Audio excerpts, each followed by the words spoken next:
to join us, and then we will commence.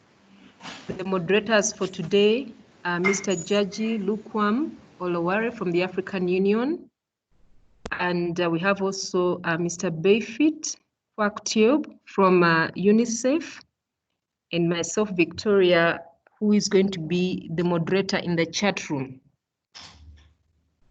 We welcome you, and I'll be picking your comments and views in the chat room.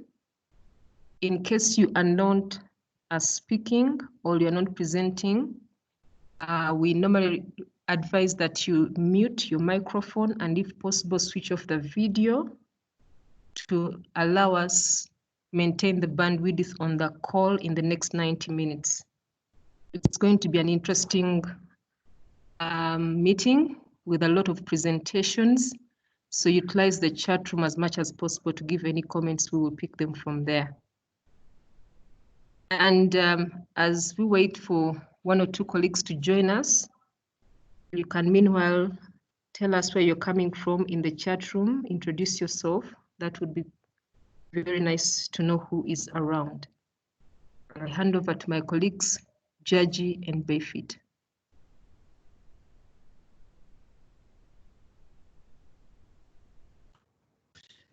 Thank you very much, Victoria, for the introduction.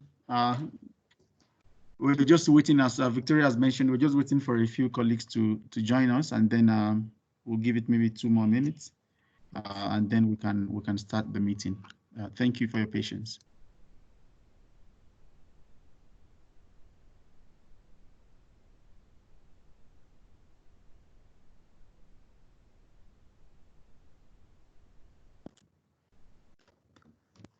Thank you very much, everyone. Welcome to the.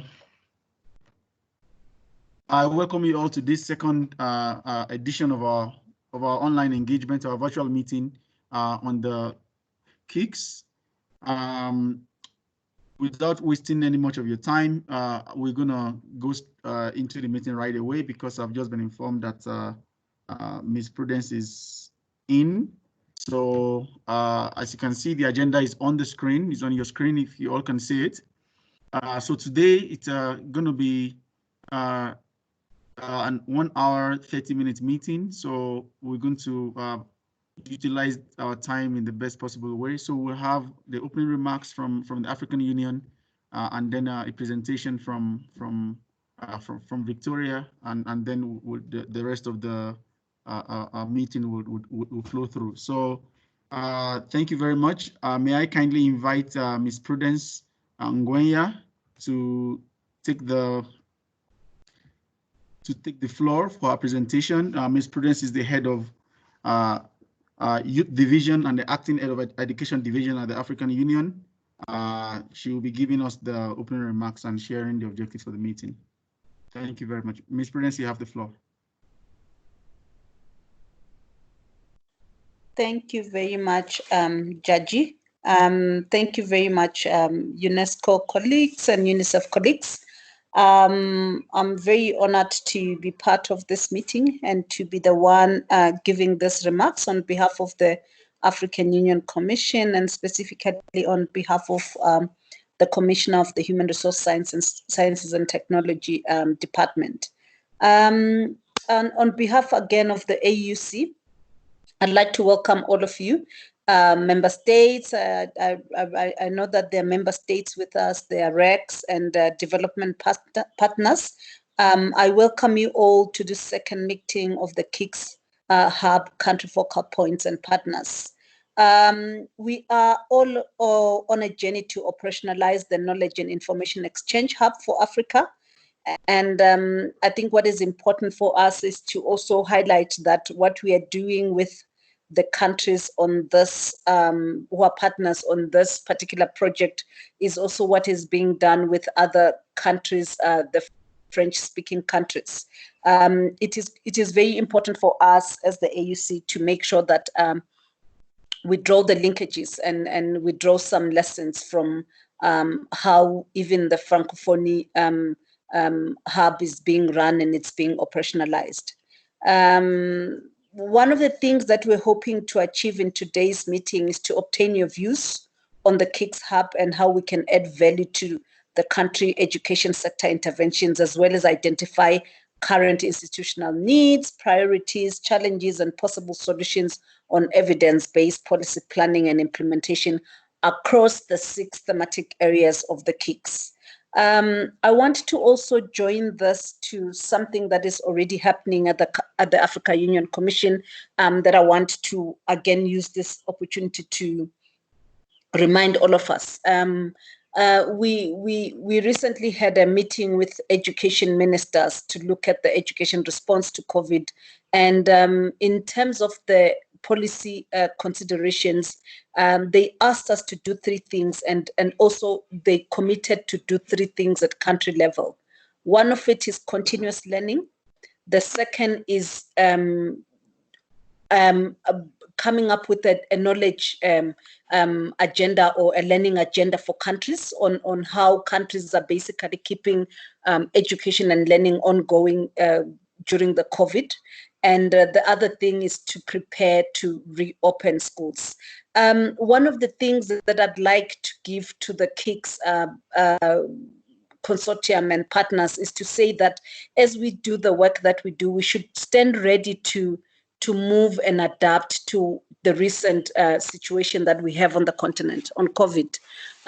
We have the learning agenda that the ministers and the member states already said we need to learn from Ebola, we need to learn from COVID, and we need to see how we use this to monitor and document practices at country level. We use this to also share practices and replicate practices across other member states. So what will be important for us as the AUC is to say, how can this process build on to that? How can that process respond to that policy direction that has already been given by our AU member states to say, how can we use KIX to learn on this COVID? Maybe even drawing from what came up from the Ebola situation, but how do we use this to monitor, document, and replicate, and actually come up with a South-South kind of an exchange program that we're going to use to get our countries on board and learning from each other on how they've managed to keep the education sector response working during the COVID period. And maybe, so this is one of the challenges that I'd like to leave with the team and you with the work that you're going to be doing today, to say, as you do the work today, think around how all of this is going to respond to the apex body of on education on the continent, which is the AU Ministers of Education. And also I'm happy to note that the work that we're doing around the 6 thematic areas is enshrined in AU policies, the Continental Education Strategy for Africa, and the Agenda 2063. The meeting should also, apart from just looking into how we can take forward the outcome of the education ministers, this meeting will also give an opportunity for experts and from the regional technical teams to make short presentations on what has worked and what isn't working regarding evidence-based policy development and implementation around the 6 thematic areas. So for me, I know the 6 thematic areas is what we sought out to do and what we actually said we're going to do, but how do we make sure that our system and our KIX stays relevant to today's situation around the COVID? The KIX is managed by UNESCO, UNICEF, and the AU, and I'm sure you all know what it is, and we're happy to have all these partners coming and doing this with all of us for the continent. It aims at collecting, generating, and exchanging and facilitating evidence, the use of evidence-based data, knowledge and innovation for education policy formulation and implementation amongst the 19 countries around the 6 thematic areas. It is part of the GPE, or Global Partnership for Education Initiative, and it's funded with the IDRC, the International Development Research Center. We're hoping that by the end of this meeting, we'll have a shared understanding about what countries are working on and what isn't working along the thematic areas, as well as COVID. I've added another area that is mandated for us to do. And I think, and I appreciate that we cannot just come in today and say, therefore, instead of 6 areas, we now have 7 areas. But I'm putting it to you, to the team, to challenge them to say, how do we, within what we're working on, how do we make sure that the COVID experiences are also highlighted and we're learning from this.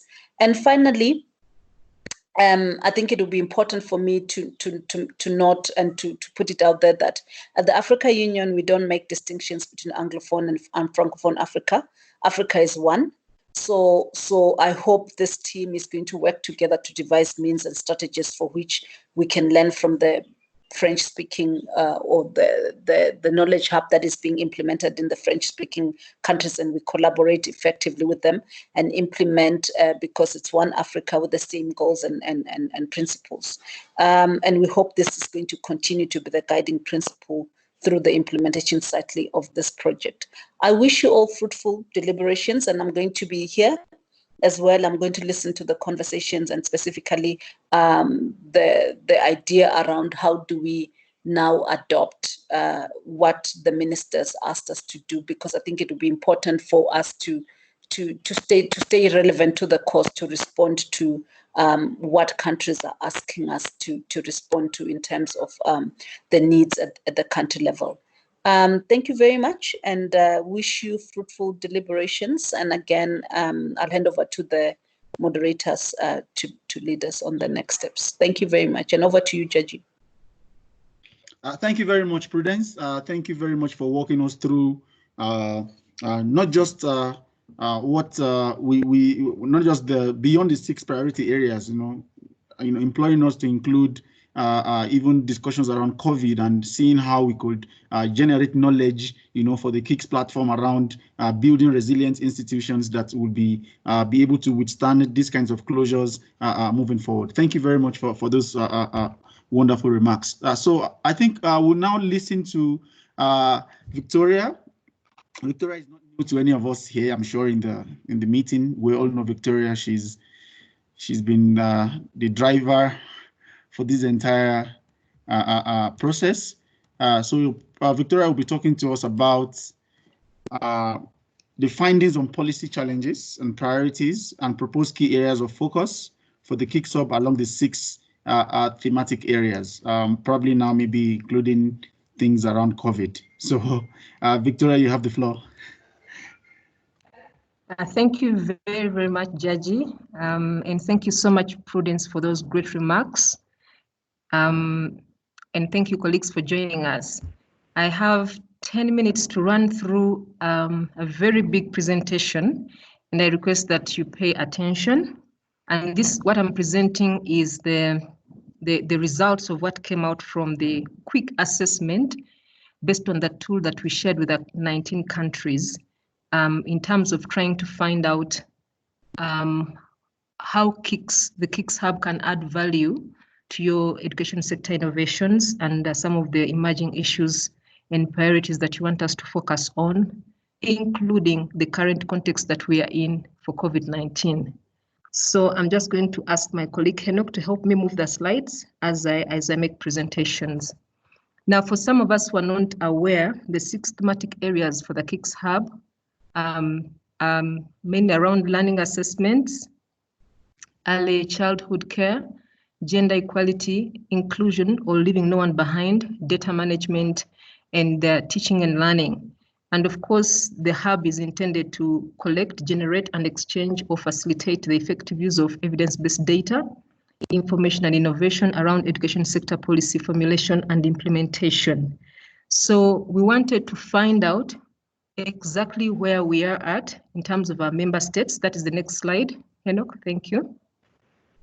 And so we wanted to collect quick data on experiences, best practices, innovations, emerging priorities, and institutional capacity development needs around the area of education sector policy formulation and implementation around the 6 thematic areas. But also we wanted to find out any other emerging issues that can inform the KIX Hub interventions, but as well as the IDRC regional call that will be soon launched in the near future. Next slide. So we sent out the questionnaire to all the countries, and we want to thank you so much for responding. You gave us a lot of information, but we will share the detailed report with you on the emails. And we received 15 questionnaires back, well filled from those countries, as you can see them there.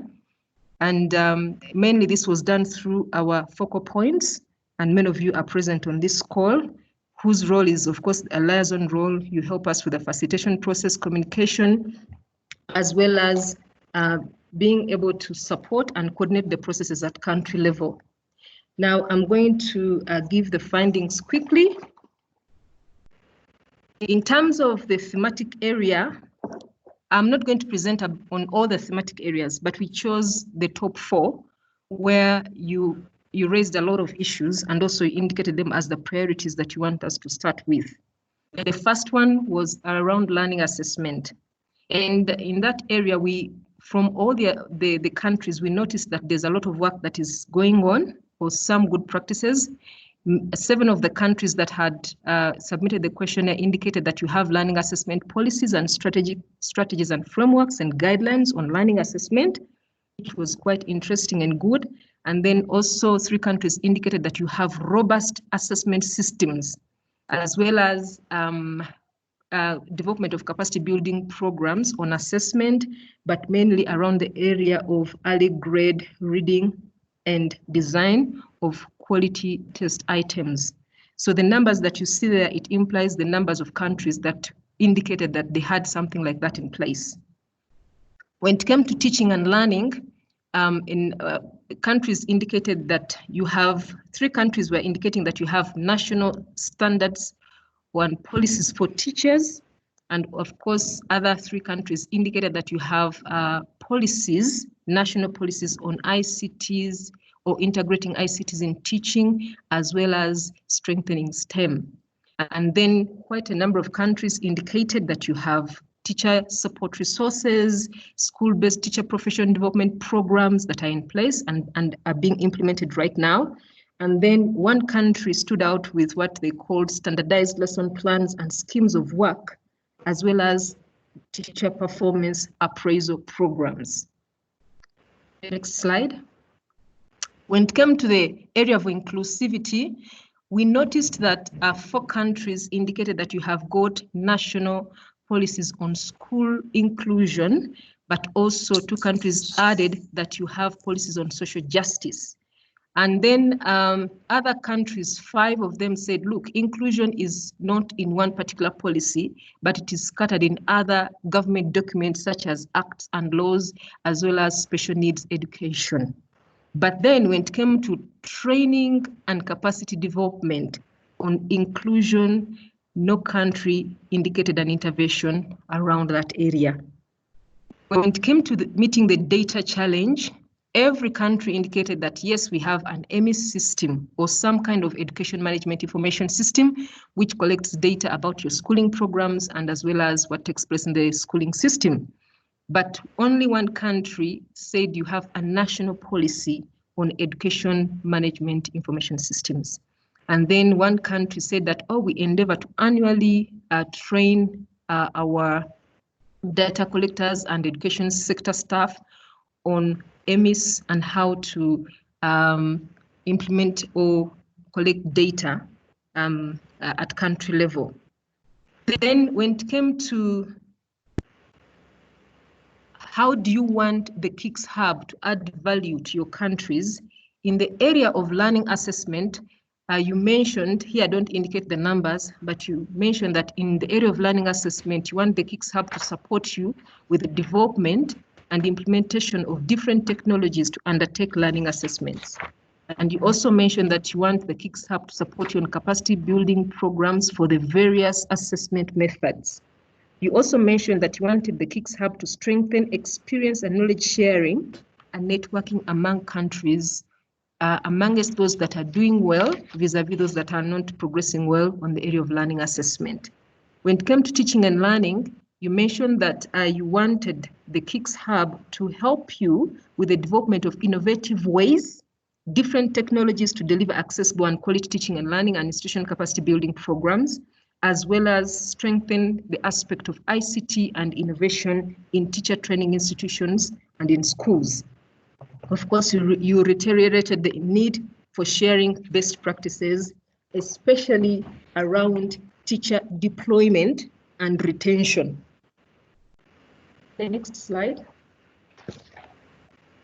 In terms of value addition of the KIX Hub in the area of inclusivity, you mentioned that you want the KIX Hub to support you with the aspect of contextualizing inclusive policies and practices in the designing of inclusive education systems.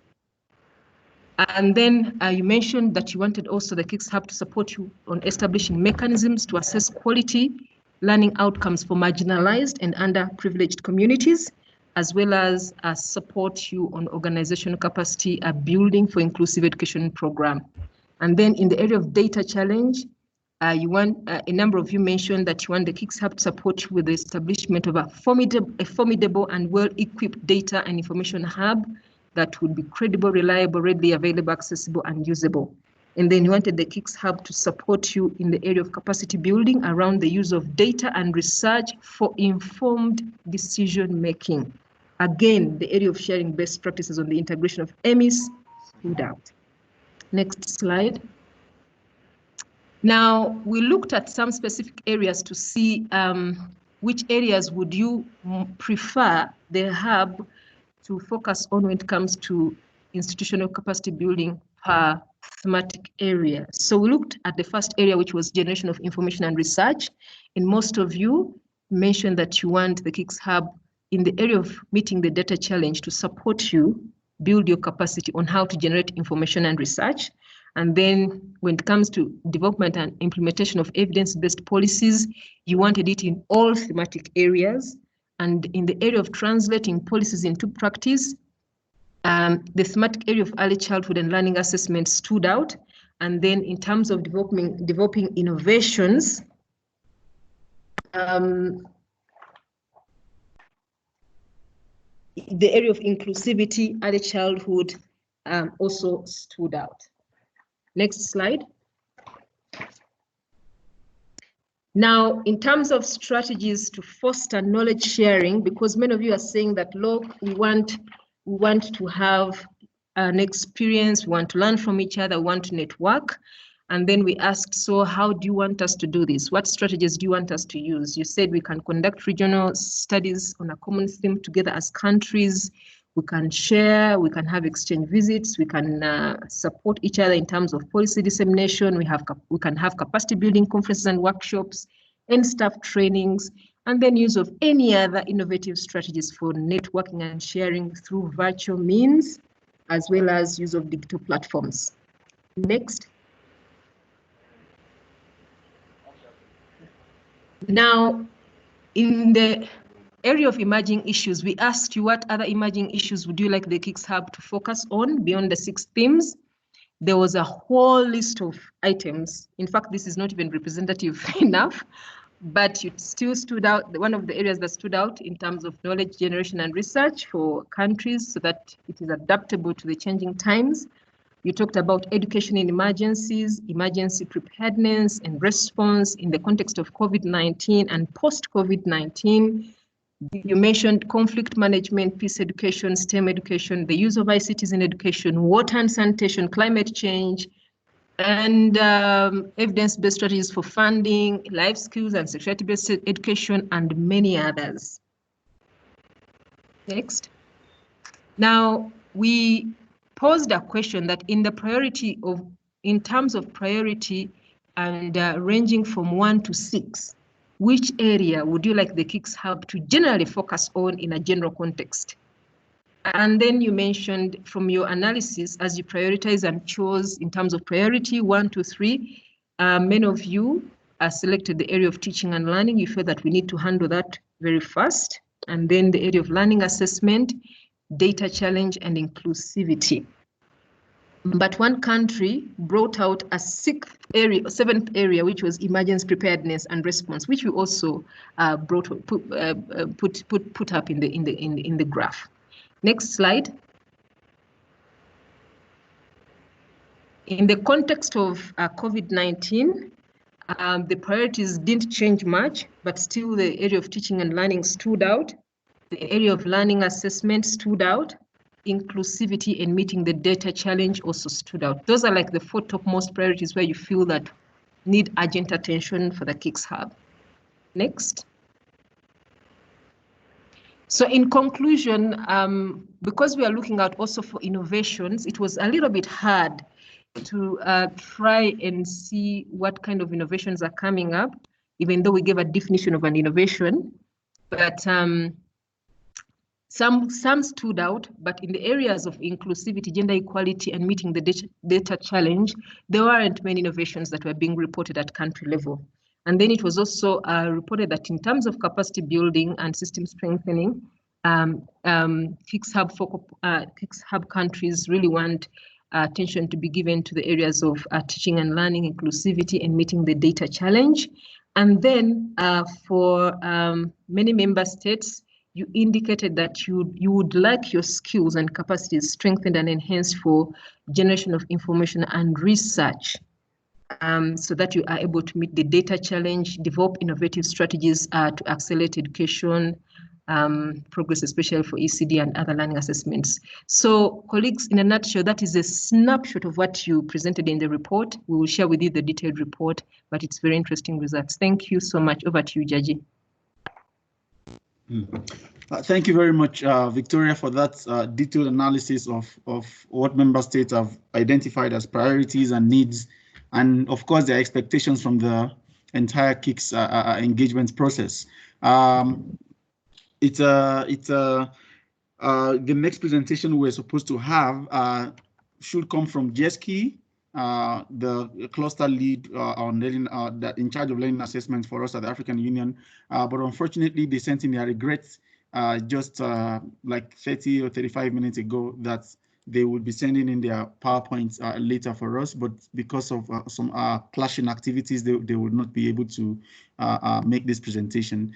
So if you allow me, colleagues, we'll move on to the next presentation.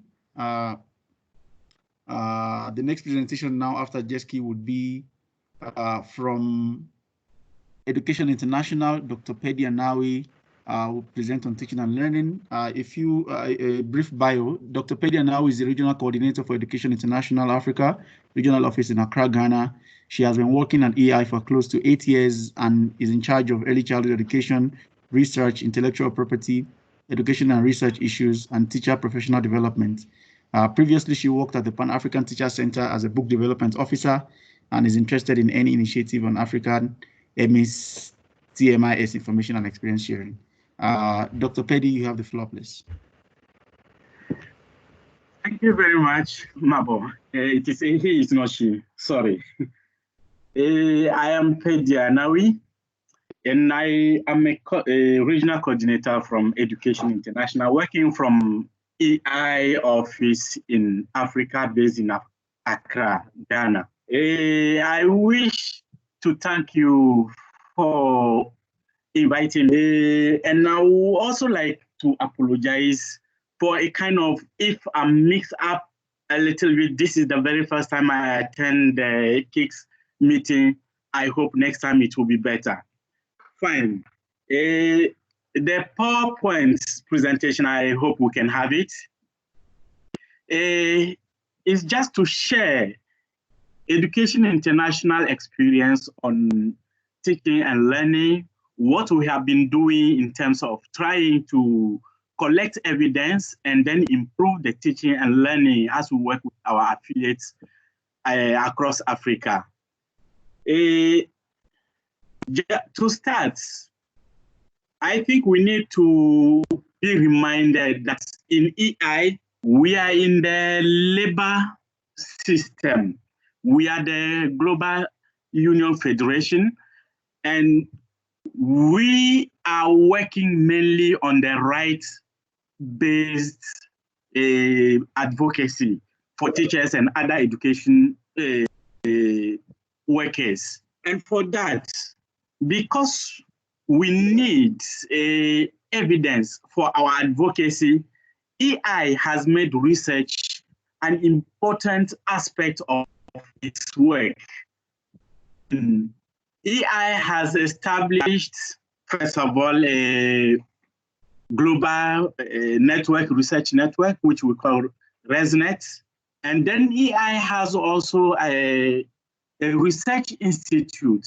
Many of the advocacy for policy is based on evidence that we collect, and that help us advocate or lobby for those policies to be put in place, or for ourselves to develop policies. So, sorry, I'm up with my slide. Fine. Evidence in the teaching and learning process, and this is EI's perspective. Well, from EI, we think that teaching is not an evidence-based, purely speaking, profession, but an evidence-informed profession. We are after what works in education. Well, we think that what works in education is not an easy question to answer. Well, the role of the education professional in the process of teaching and learning, of course, is therefore not to translate general rules into particular lines of action. It is rather to use research finding to make one's problem solving more intelligent. Well, in EI, we have been implementing some projects which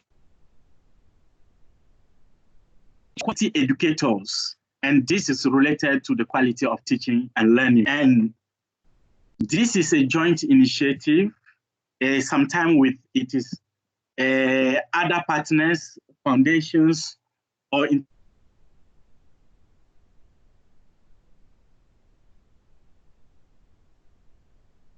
educators projects, Mali and Uganda, which is a joint initiative with Oxfam Novib. And we have had one in Tanzania, which is a joint activity with Comic Relief.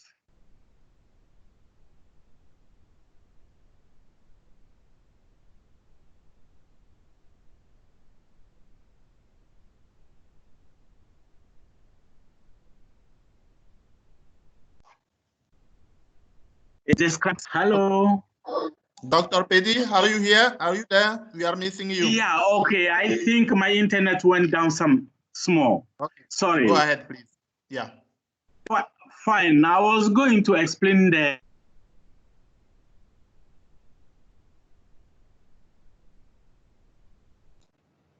technology we challenge. Can hear you.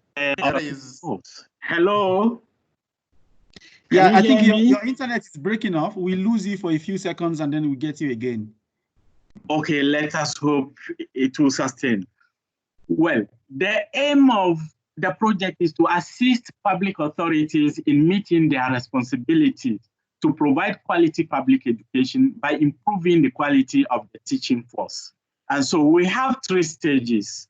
The first stage is to lay the conceptual ground for developing a competence profile and then introduce contemporary skills.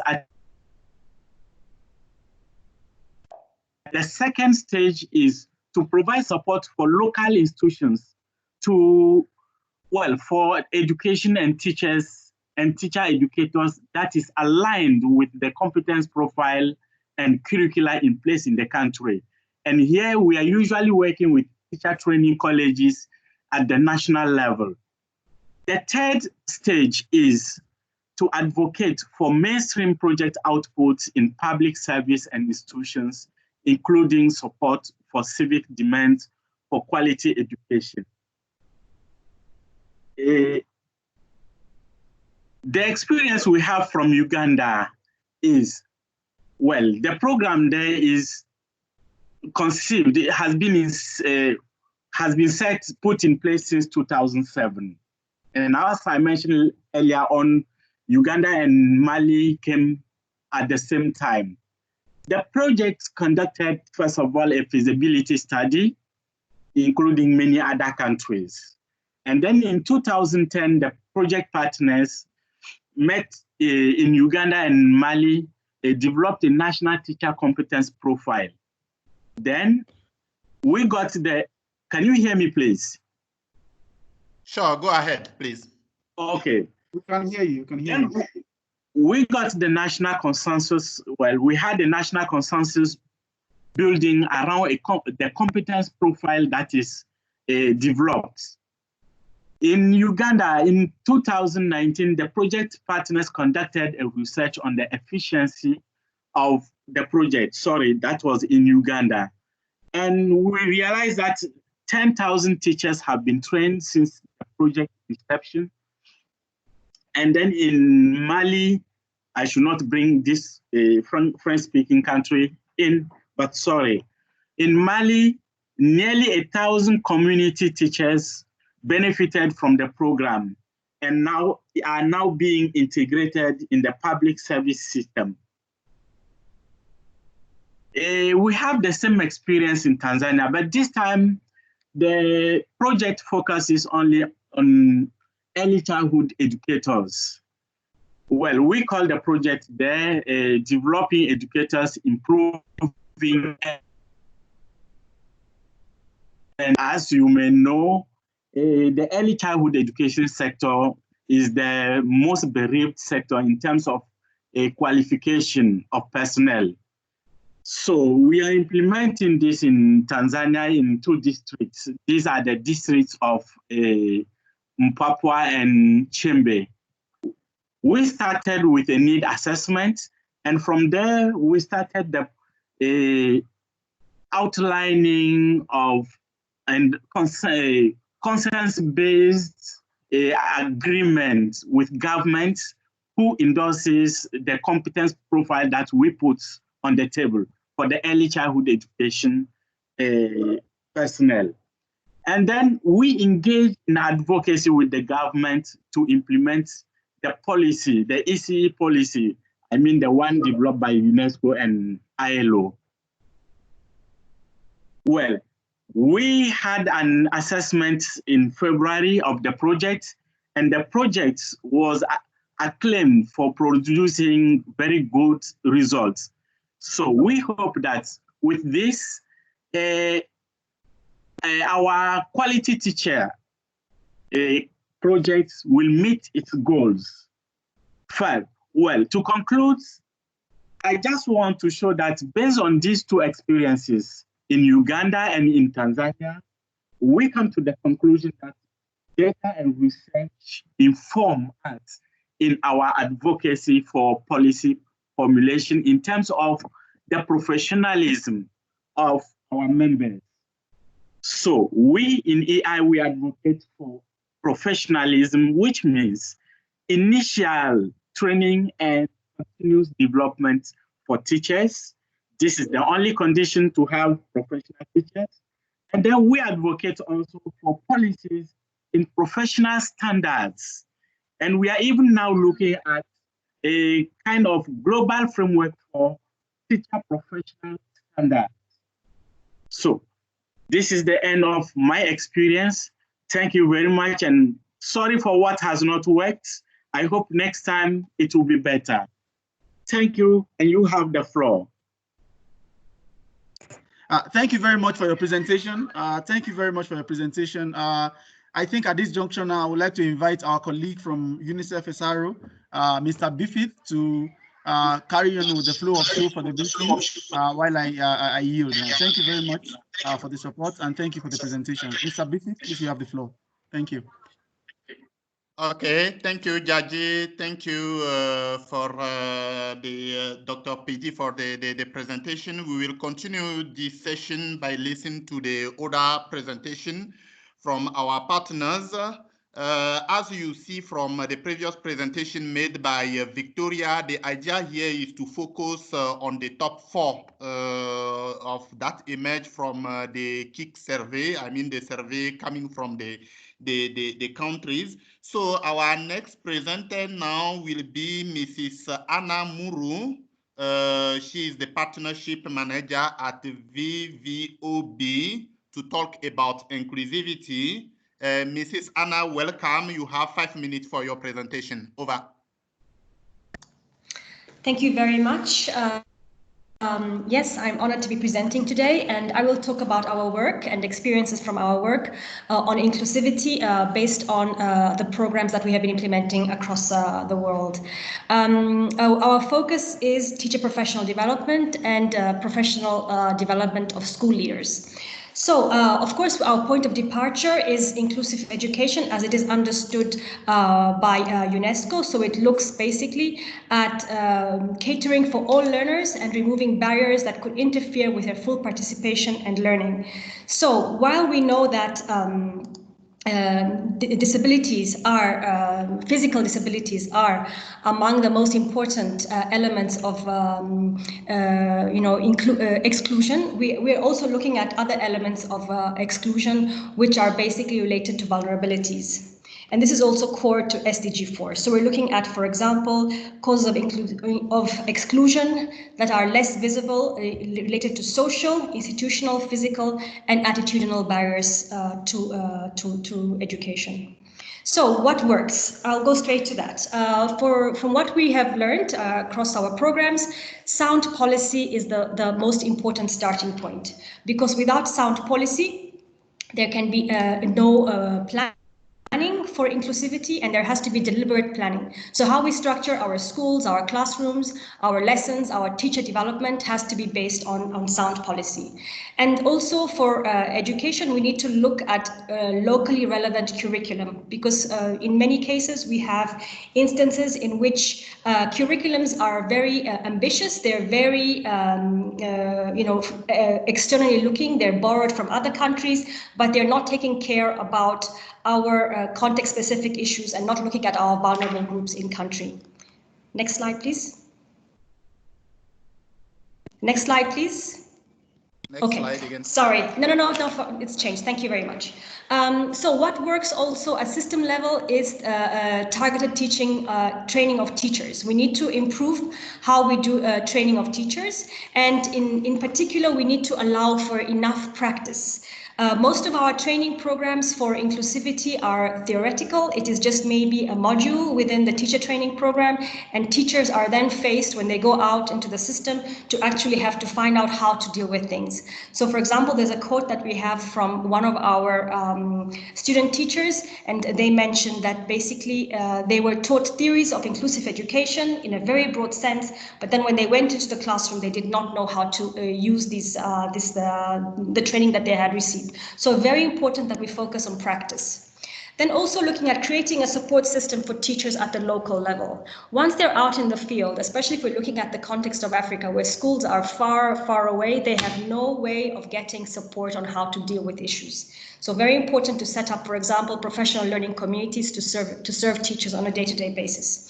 And then also at the systems level, we need to look at community awareness and making people aware about what inclusive education is, and also the roles and responsibilities of all the institutions and of all actors in the discourse. Next slide, please. Okay, so at the school level, we need to look at the context. So whatever intervention we do, we need to look at the reality on the ground. We have some approaches that are not made for the local context. They are looking at the ideal context. So programming is not looking at, for example, poor school infrastructure, large classroom sizes, shortages of teaching and learning materials that are in the schools, which is actually what teachers face on a day-to-day basis. They are made. The current programs, a lot of the current programs on inclusive education are looking at what is the ideal situation, which is not what is prevailing in our current context. Then second, we need to work on attitude of teachers. Teachers are role models and have an impact on the expectations and on the confidence of students and their learners. So for example, research shows that students respond better when they feel that their teacher has faith in their abilities and is not focusing on their inabilities. Also parents. So this is where the school has an important role to reach out to parents. Every child can learn, but at a different pace. So even the negativity that sometimes is exuded by parents has a very negative impact on vulnerable children. Okay, also, when we look at school level, other things that need to be put in place in that work, that we have found work, is that we need to assess children with very simple tools that include also observation. And the results of these observations should be used then to inform teaching strategies and not to be used as punitive measures. Unfortunately, this is not the case. We have very, very complicated assessment tools, very long assessments, and with a classroom size of 50 children, these assessments are not bringing out the information that is needed to change and to inform teaching strategies. Assessment should also look at social emotional well-being of children, especially now we're looking at the situation that's prevailing, the COVID-19. How are children affected by such things? We need to also go beyond academic learning and also look at social emotional well-being, because one influences the other. Also, what works is differentiated teaching. So teaching at the level of the child, for example, by grouping children within the same classroom by different ability levels, is very important and can be done at no extra cost. Teachers need to be helped to implement these differentiated teaching methods, but they work. We need to also destigmatize different ability levels within the same classroom. So teachers, schools, and parents should not look at the levels of their children and attach any stigma to it. So there's nothing about saying this child is in a lower learning group, this child is in the dull learners. This is language that we hear every day, and it is very wrong for inclusive education. And also make use of more enjoyable, low-cost materials and teaching methods. There are many programs that we are looking at the moment, where we have tried to really promote teaching materials, or rather teaching methods that are, using storytelling, dance, physical exercise, as well as song. And children really enjoy these, and it gives a higher participation in the classroom. So one concrete example of a program that we're implementing and that looks at these things and where these things are actually practiced is the Teaching at the Right Level program in Zambia. And the cornerstone of this program, and I can give a link afterwards for who's interested, are indeed individual assessment of each child using a very, very simple tool, which only takes a teacher 10 minutes to assess a child. This is of course looking at literacy and numeracy, so different assessment tools for each subject. Grouping children according to the learning levels and not to the grade. So children can be in one grade, but putting it in a different learning level, depending on what they know in each subject. And it's flexible, meaning that the children can go from one group to the other in very little time, and they don't need to know why they're going in one level or the other.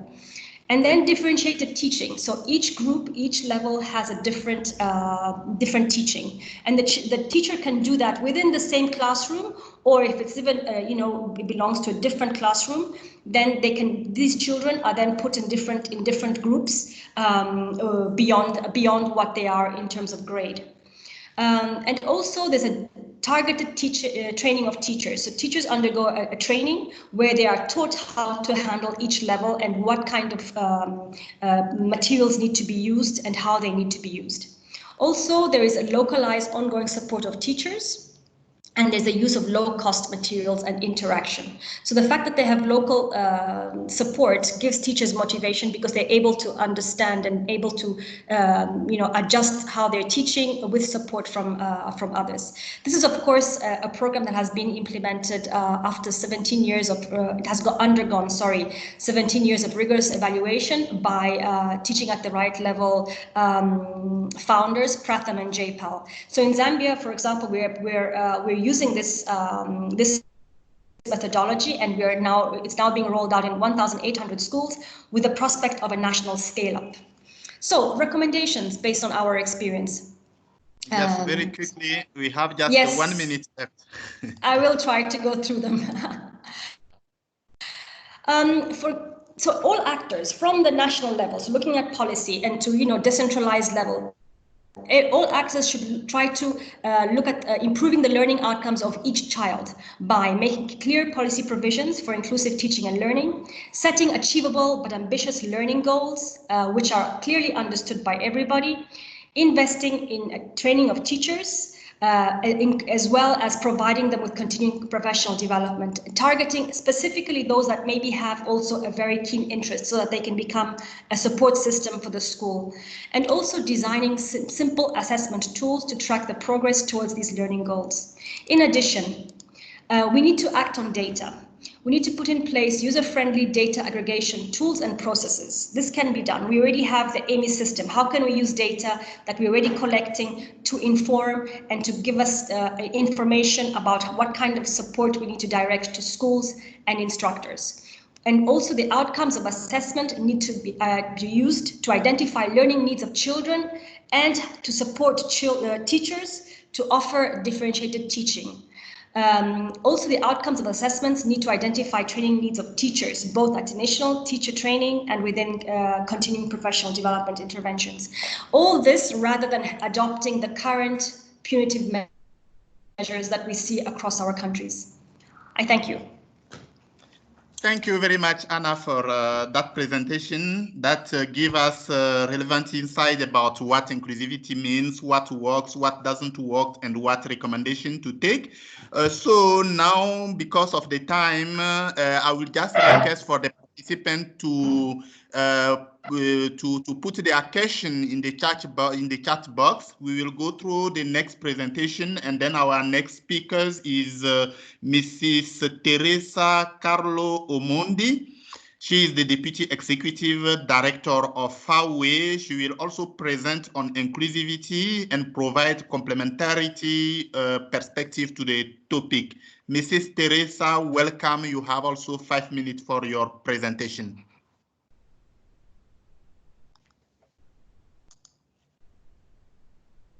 All of you, I'm learning a lot, and the presentations before me have been great and quite enriching. So I'll share FAWE's experience in terms of the principle behind inclusivity in the education system. So I think I would also say we quite a complementary job to the BBOB, as they concentrate mostly on teachers. We concentrate mostly on the students, and especially girls in Africa. So the first thing that FAWE has done in terms of inclusivity is that we have comprehensive scholarships that targets both boys and girls. Of course, girls take the higher percentage, about 72%, and 25% of boys. And they come from the hard-to-reach areas and from homes that are poverty-stricken, because a lot of times people talk about inclusivity, we forget about children who come from the hard-to-reach areas, who are from a poor background, who come from refugee areas, who also come from conflict areas. So when FAWE is giving scholarships, those are the kind of children we look at. I have this story that I always share whenever I have the opportunity to. I met a girl in Rwanda just when I joined FAWE, and she's one of our beneficiaries. And one of the things she said is that when she received the scholarship letter, she crossed the Nyungwe forest in Rwanda for the first time. Her and her family for the first time were able to cross that. For those who know where that forest is, it holds the mountain gorillas, so you can only imagine how difficult it is for them to get to the capital city to get this letter and finally get to a school in the capital city. And most of those children in that region of Rwanda will generally be excluded from education, not because they're not bright, but because of where they come from. Sometimes they're called to good schools in urban areas, but they're not even able to make it. So FAWE targets such kind of students so that they're able to be included in the education sector. Then we have a program on STEM. STEM is science, technology, and engineering and mathematics. Here, we all know how girls have really been excluded from the STEM subject and a lot of times pushed towards humanities.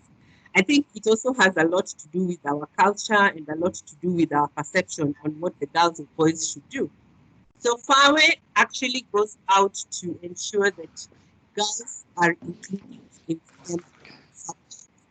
Girls are encouraged to take STEM subjects, and we go also for disadvantaged schools. So you see that there are two areas of exclusion. One, the girls who generally excluded because of culture or the beliefs of what they can do, but also disadvantaged schools. We go for schools which have never probably even had school equipment such as Bunsen burner, for those who remember the chemistry in secondary school, or even schools that have never had a science teacher.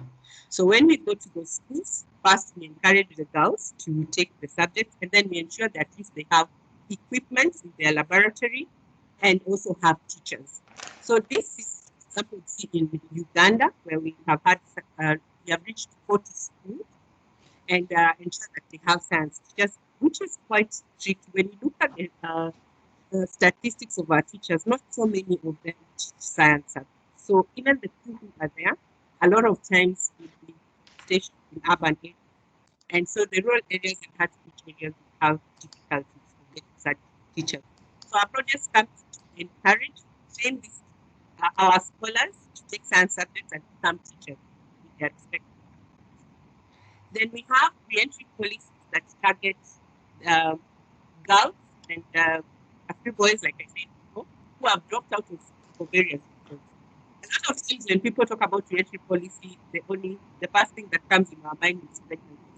But not so many. It's not always that the girls fall out of school because of pregnancy. Sometimes it's because of conflict.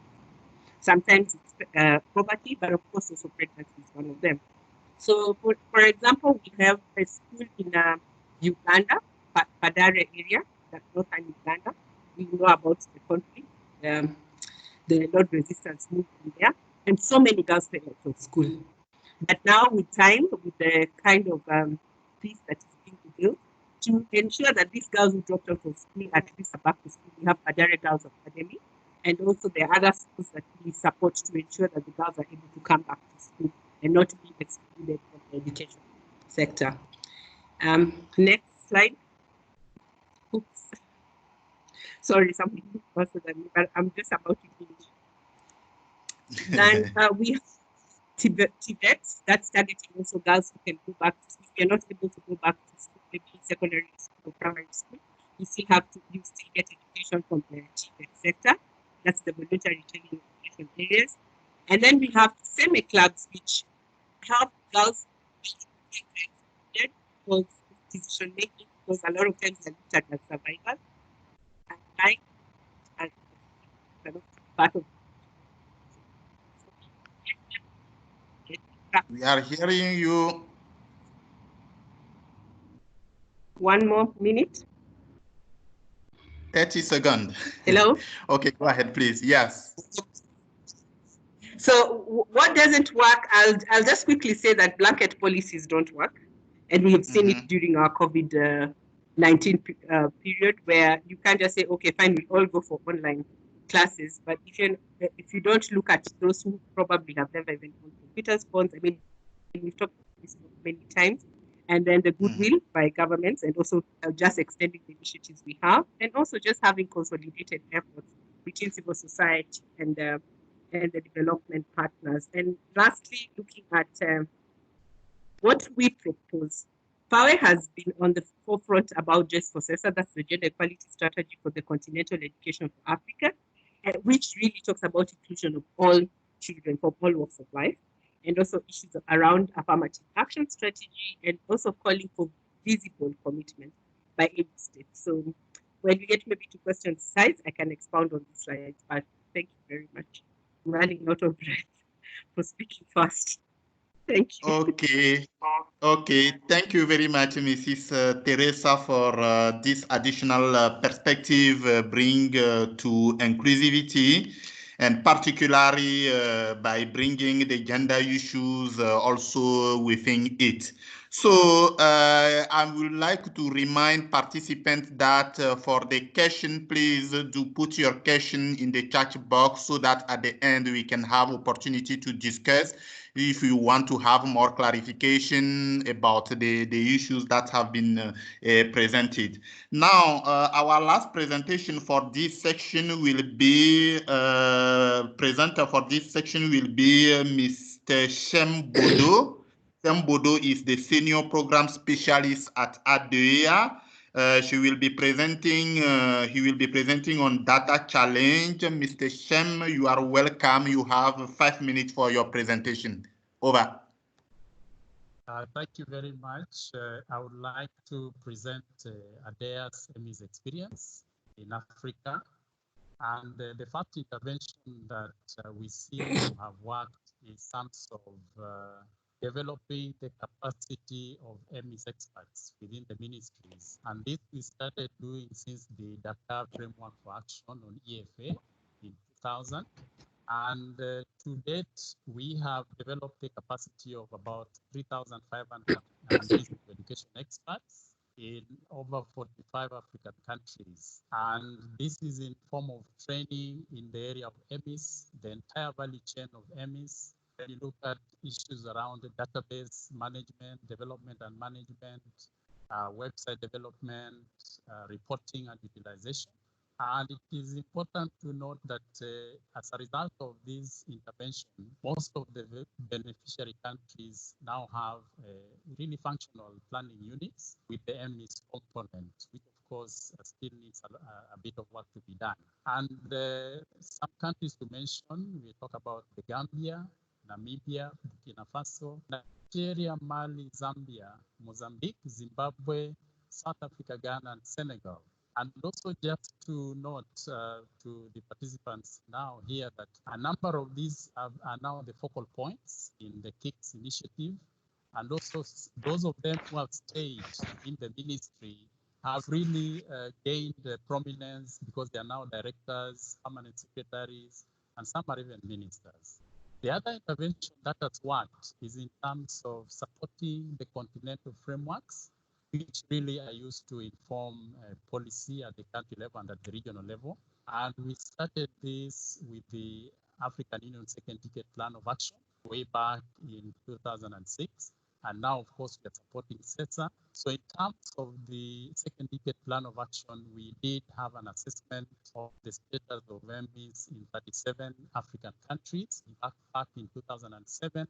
And the result of that informed the development of a capacity building strategy and finally the norms and standards. But also during that process, we actually produced 15 regional economic community and 3 education continental outlook reports, and that was between 2010 and 2014. These reports really informed the discussions at the COMEDAF level then in terms of reviewing the performance of the Second Decade Plan of Action. And I've also already talking of developing the regional capacity building strategies together with many of the people that we had trained previously. Now, we also, together with the EMIS experts, developed regional EMIS code of practice, what we call norms and standards. These contain 17 norms around EMIS, and each of those norms have got a set of standards totaling to 144. And the countries, several countries, in fact 11 of them, have already used this tool to benchmark themselves in terms of the quality of statistics that they have. And how have they done that? We conducted EMIS peer reviews using this tool and also helped the countries to develop roadmaps so that they can be able to really strengthen their EMIS capacity. You can see there the 11 African countries. And also we spearheaded, together with the African Union Commission, the development of the indicators manual and reporting framework for both the plan of action as well as sectors 16 to 25. And also another intervention that we have seen working over the years is responding to direct country requests. And in this case, we had Mali, the Gambia, Zimbabwe, Ghana, Tanzania, Namibia, Eswatini, and Botswana really requesting our support in EMIS, and we had to release experts to go there for about between 1 and 2 weeks to really accompany the EMIS experts to do that. Now, next slide is around really just the details of the EMIS peer reviews. What is important also to note here is that there's a ranking, and arriving at this ranking is in the sense that the countries do their own self-assessment, and then we have peer reviewers who come in to now really move together with the team to really review what they have given themselves in terms of rank and eventually come up with an overall score. Another point to note in this slide is the fact that we are actually using EMIS experts from the countries, African countries from within that region that is being peer reviewed. A third aspect is that in one case, like in the case of Burkina Faso, we actually had an expert group from Haiti coming to learn from the experience over there, how it's doing its peer review when we were doing the peer review in Burkina Faso. So moving on to the next slide, in terms of key lessons that we have learned over the years, One is that it is important to really have an EMIS policy, because this ensures that you have adequate coverage of areas such as the mandate for data collection, a commitment to quality, looking at areas of statistical confidentiality and reporting accountability, and others. The second part is that developing capacity requires that it is demand-driven. For our case, we actually used the regional EMIS technical committees. So for each region, we actually facilitated through technical committees, which are comprising experts from member states and from technical and financial partners, from civil society organizations, and from the regional economic community secretariats and commissions, and of course under the political umbrella of the African Union. A third lesson learned is that it is important for success to use available benchmarking tools, such as the one we produced with the countries, the norms and standards assessment framework, but also the country's own tools that they develop. It is also important to harmonize EMIS across the regions and standardize data supply, and ultimately a strong country and regional level collaboration is really, those are really critical success factors. And we also note that, of course, EMIS development is a process of continuous improvement. And one big challenge that we have, which is even now currently still on, is the fact that this is largely supported and funded from outside. I think it is important to see how we can win this process from greater external funding so as to really improve ownership. The other one is in terms of the use of EMIS experts, which I think I've already alluded to. And this really encourages greater peer learning, as well as sustainability of the approach and the process.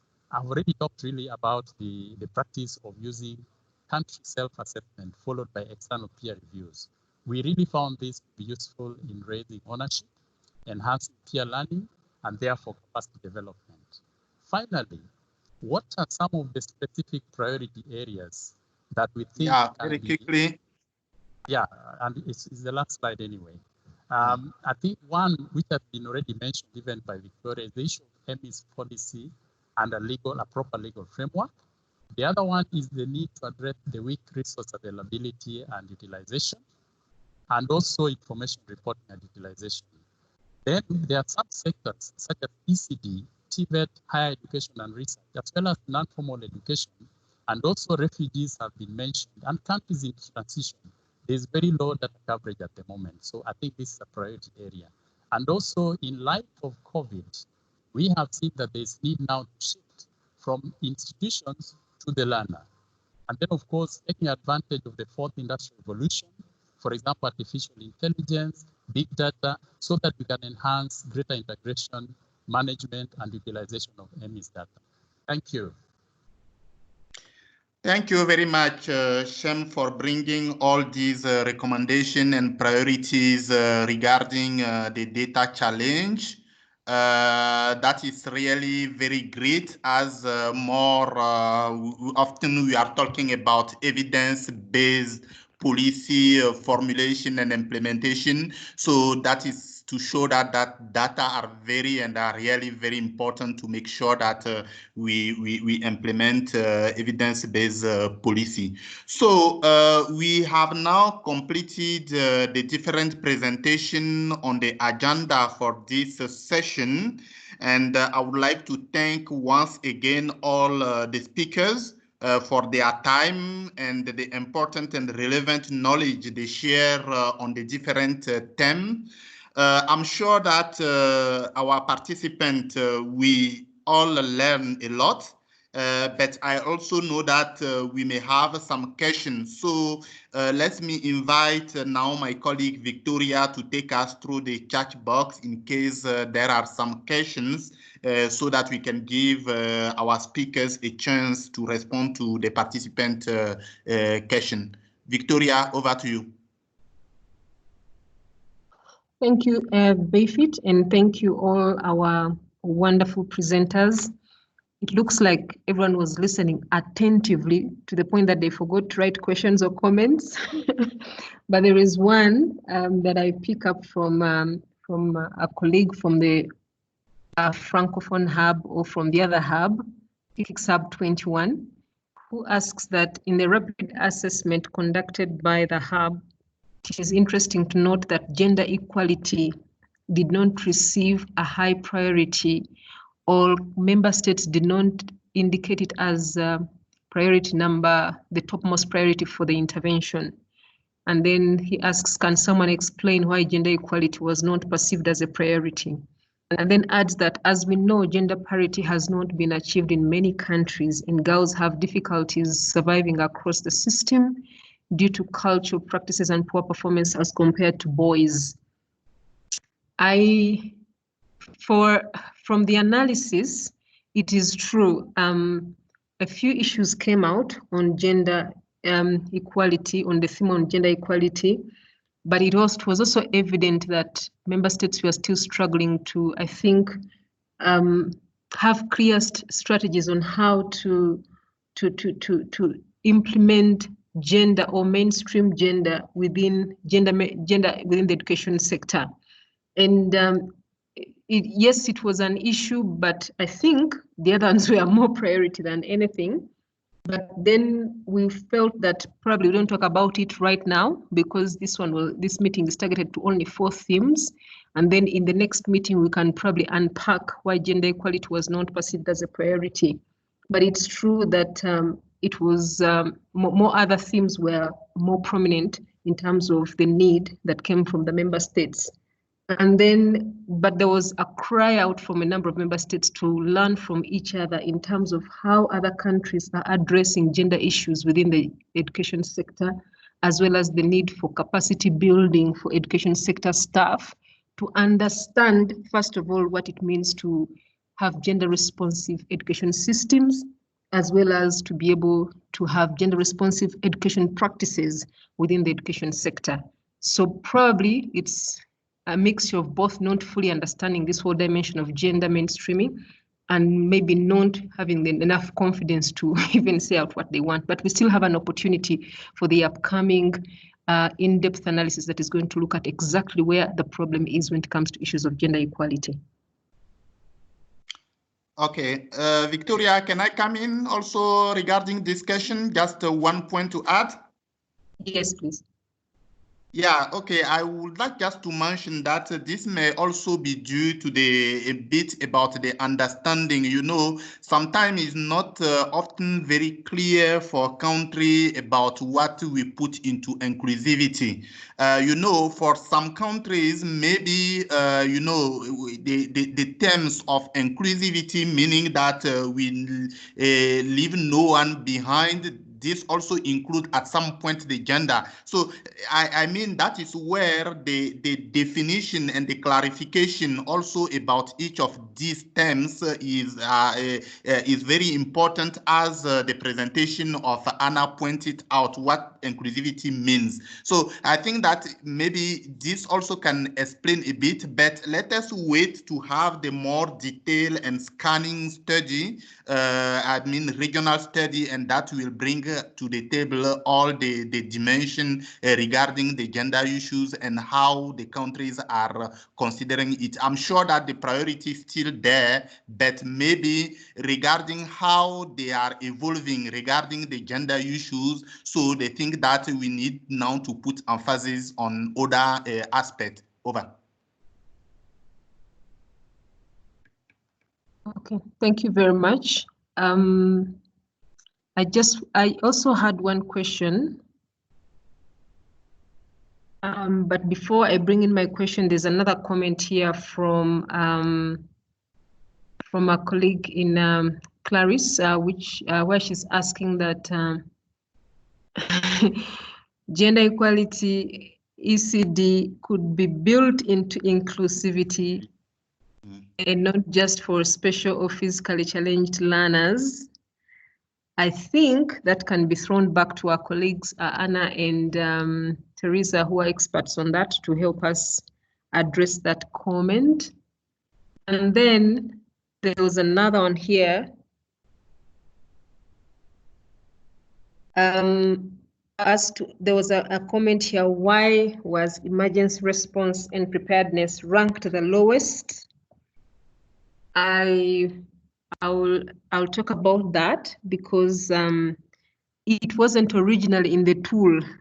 It was not originally in the tool. And so it is one country that actually voiced it out so strongly that it even added it in its own questionnaire and said that it introduced it as the seventh theme. And so we ended up anyway analyzing it that way because it had been introduced in the theme, but we are recognizing it as an emerging issue that needs to be addressed.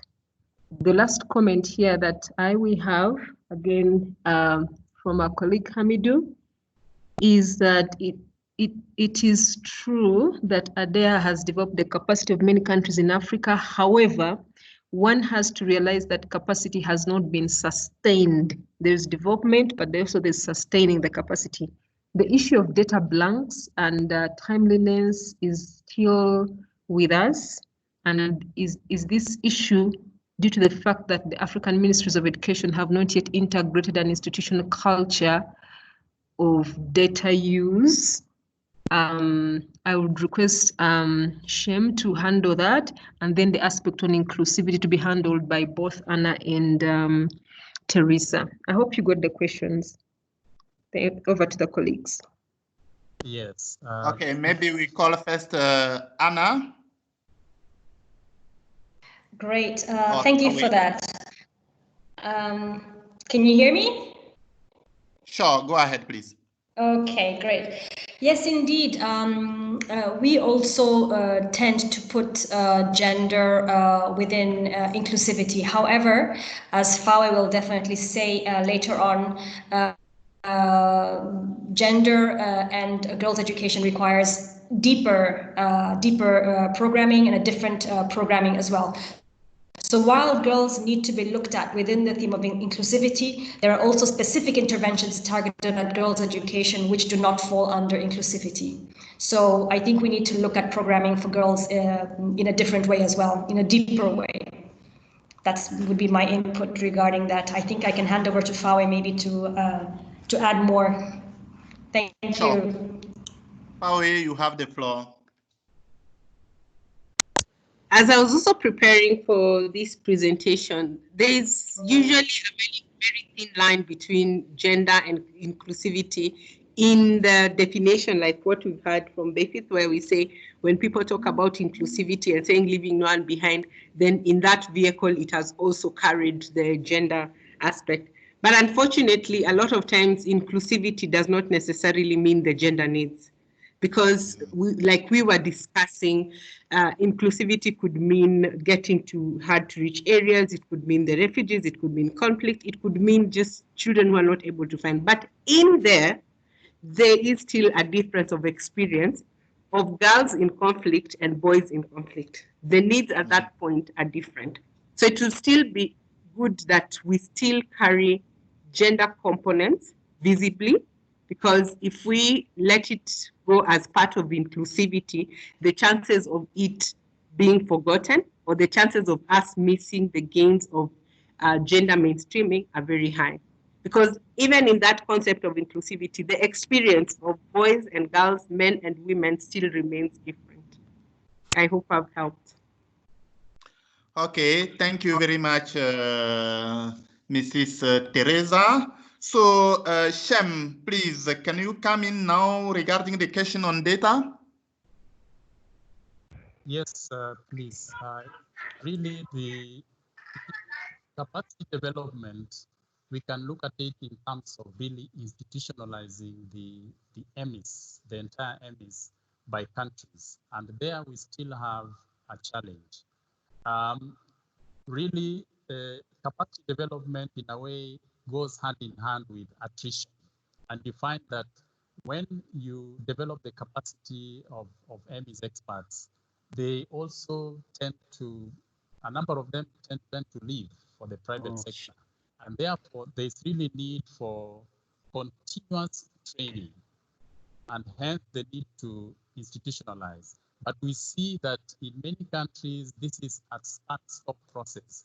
And also largely because, and this is why you will see that whenever there is external financing, then EMIS is up. And then when that external financing dwindles, then you find that, you know, there's not much progress. So the need to institutionalize capacity development remains a key critical area. Thank you. Okay, thank you very much, Chem, for the answer. I'm looking at the time, and then I see that the time is running. So please let me hand over to my colleague Jaji for the next session, who will be the open discussion with, KIX Hub Focal Point. I think it will be the presentation, the next presentation on the, okay. So, Jaji, you have the floor. Thank you very much, Bifi. Thank you very much to everyone who has presented and commented. Thank you very much as well, Shem, for walking us through an area of education development that I am particularly passionate about. We are running out of time, and I think I would have the pleasure to introduce the next presenter. Please, let's keep it very short. I know you have 10 minutes, but if you could squeeze it in less than 10 minutes, I'll be very happy. So we'll be having a brief presentation about the KIX digital platform. And this presentation will be made by Tiffany Barnes-Huggins from IDRC, Ottawa, Canada. You have the floor. Hi, thank you so much for the introduction. I just had one slide that visualized what the platform would look like. I'm wondering if that could be put on screen, or I can share my screen.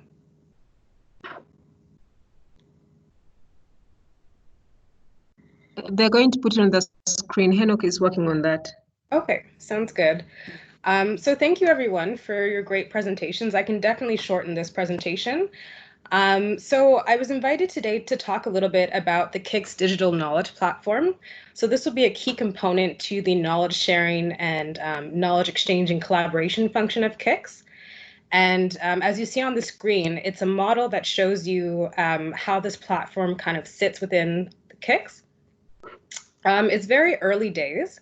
We've just begun working with a web development firm to kind of refine our high-level requirements and make sure that this platform that we're building is responsive to a diverse IT environment, because our cohort and our users come from all around the world. So we want to make sure that it's responsive in that way. Over the last few months, we have been trying to figure out what this platform would look like. And so we've done some scoping exercises to see what types of solutions and digital kind of activities we should do to kind of put this platform together. And in the last month, we've worked with a web development firm to start designing it. So just to talk a little bit about the functions, it kind of comprises three main functions. So the first function is to serve as a program website on KIX. That will be a one-stop shop for key knowledge products and updates on the initiative. The second is to be an open access knowledge repository that enables ease of access for KIX stakeholders and the broader public to curated KIX outputs such as evidence, resources, and tools. And the third function will be to support peer learning across KIX through a suite of collaborative tools. So this function is more available for authenticated users. So this would kind of comprise of KIX researchers, KIX Hub members, KIX key focal points. So this kind of space will be available for a kind of smaller cohort of users through a login. And in this collaborative space, you'd be able to engage in e-forums or host webinars for a small cohort of people to co-create documents together. So it's kind of a space that we're going to be making available for our key stakeholders to collaborate in real time from across the world. And what we intend to kind of achieve with this platform is kind of threefold. So we want to communicate what KIX is and its value. We want to raise the visibility of the program, as it is quite, it's emerging. We want to provide KIX stakeholders with access to high value, high quality resources and information about innovations, including those funded by KIX, and critical knowledge mobilization and research uptake tools to inform policy dialogues and planning processes in education systems. And as I mentioned earlier, we want to facilitate collaborative spaces, virtual or in person, to support a learning environment for education policy stakeholders in GPE partner countries and KIX researchers and hubs. So we have quite a big initiative ahead of us, and we've been designing this for the past month or so. And in terms of timelines, it's currently underway. You'd likely see the full functioning platform by the end of the fall, but we'll be releasing certain parts of the platform, such as the public website, in stages, so you could see that as early as the summer. So this presentation is just to let you know like what is coming, and we really hope that everyone will engage with this platform. We'll be having specific launch events to share more about the platform and how you can actually use it and how it will serve you in advance of launching the platform. So so for now, we're just going to kind of leave it here, and we'll give you more information in the weeks and months to come. So thank you so much. That's the end of my presentation.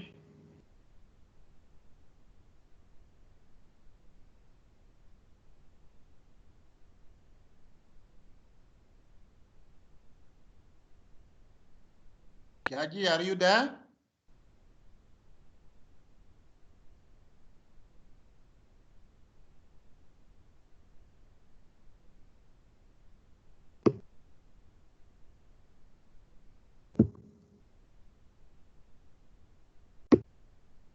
Benefit, kindly continue.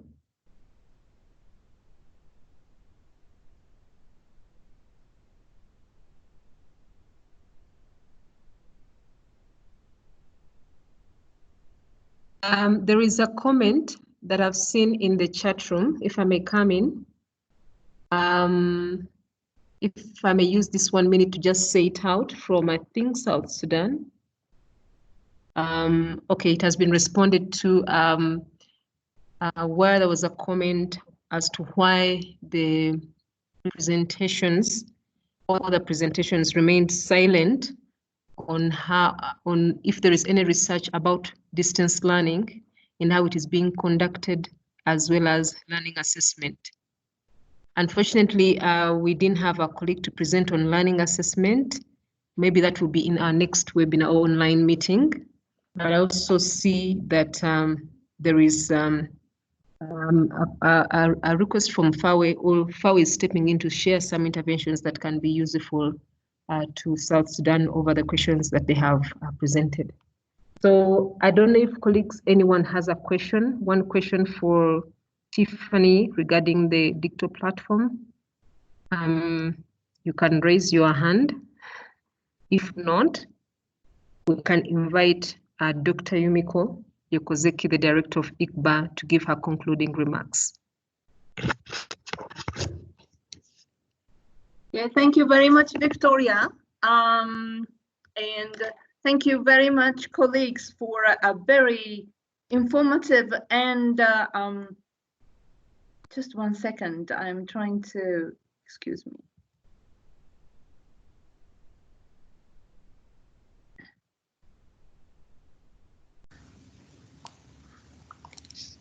Can you hear me? Sorry. Yeah, I can hear you. Can you hear me? Yeah, sure, but it seems that we have a problem. All the participants are there on board? Okay. I hope so. So I was saying that I would like to take this opportunity to thank Tiffany for its presentation. Maybe it's time now to hand over to Yumiko for the upcoming activities and engagement of the member states, and also the closing remark. Over to you, Yumiko. Thank you very much, Bayfit. I will try to be short. And thank you very much for a very informative and fruitful discussion. I have felt the enthusiasm for this KIX initiative, and I am personally very much excited. In conclusion, I would like to have your attention on some of the upcoming activities that will help us move forward. For the month of July, June and July, next month, the following 4 activities will take place. Number 1, undertaking an in-depth regional scanning of country needs and priorities, building on the key findings of the rapid assessment, which was presented by Victoria. And this will be an in-depth analysis and mapping of existing knowledge priorities, policy change, and innovative solutions along the 6 themes of the KIX Hub on evidence-based education sector development and implementation. It will also involve examining and compiling relevant research, evaluation, and innovation, and provide up-to-date information on the major trends in data, evidence, and issue impacting the education needs of the countries in line with all 6 thematic areas in order to generate priorities and areas of focus for regional capacity building interventions of the KIX Hub. We don't intend to commission a large-scale research. Rather, we will instead create a short knowledge synthesis and desktop research to inform debate around emerging agendas and priorities in the region. Even in this session, we have realized a lot of evidence is there. We have to compile them very well.